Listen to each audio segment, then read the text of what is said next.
Dumulog sa Office of Transportation Cooperatives at LTFRB ang isang operator ng jeep matapos hindi raw tanggapin ang kanyang application ng kooperatiba sa kanilang ruta para sa consolidation ng PUV. Tuloy naman ang biyahe ng ilan pang hindi nag-consolidate. May unang balita sina Jonathan Andal at Ian Cruz.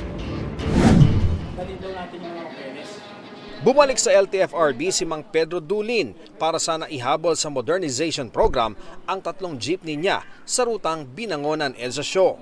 Pero binigyan lang siya ng kopya ng memo na nagsasaad na nitong December 31 ang deadline. Git niya, November 15 pa naman siya lumapit sa co-op sa kanilang ruta pero sinabihan siya noon na di sila tumatanggap ng bagong miyembro. Ang mga dating prangkisa ng tulad niya, wala na tuloy bisa. Habang bibigyan naman ng prangkisa ang mga co-op tulad ng hindi tumanggap sa kanya. Sila raw ang kawawa. Sana kabi ko ng ganun, meron pa rin bigyan ng yung mga operators na gusto pa rin magmembro na matulungan para kami na na maging membro ng jeep ng modernization. Iginit din niyang 2 beses siyang nagtungo sa LTFRB bago ang deadline matapos tanggihan ng co-op. Pinayuhan siya ng taga-LTFRB na magtungo sa Office of Transportation Cooperatives o OTC ng DOTR. Ang kaya kong magawa as OTC po, kaya kong kausapin yung kooperatiba doon sa inyo. Titinan ko po kung ano pa yung mga pwede. Dagdag pa ng OTC, tapos na talaga ang deadline. Ang mga driver pwedeng magtrabaho bilang driver kung mag-a-apply sa mga co-op na makakakuha ng mga bagong ruta. Sa usapan ko ngayon sa several cooperatives, sabi nila, kailangan nila yung mga drivers. Bibigyan sila ng 30 araw na panahon o due process para maplansya ang mga yan. As of now, pwede naman sila magpasada dahil nga doon sa 30 days na nasabi ng ating LTFRB. So siguro pabilisin lang yung proseso. Kaagad, balik na sila sa kanilang trabaho as drivers at miyembro ng kooperatiba. Sa datos ng OTC-DOTR, nasa 70% na ang nag-consolidate ng prangkisa nationwide. Ang 40% sa Metro Manila naman, posibleng tumaas na raw. Marami ang humabol sa deadline pero wala pang maibigay na estimate ang OTC. Bigyan natin ng LTFRB ng mga 1 o 2 araw, magkakaroon sila ng board meeting at definitely lalabas na yung final number tungkol sa consolidation.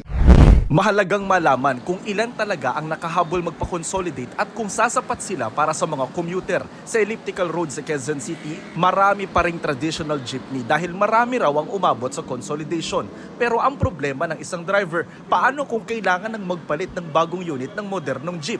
Sana raw matulungan sila ng kooperatiba at gobyerno na makakuha ng abot kayang unit. Pag di kaya talaga, ayawan na talaga, sir. Sobrang mahal kasi ng unit eh. Karain na lang kayo?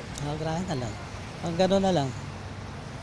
Pero kung kaya naman, papayag din naman kami. Sa karugtong na Commonwealth Avenue, wala rin kaming nakitang nahirapang sumakay kaninang umaga. Nahirapan ba kayong sumakay ngayon?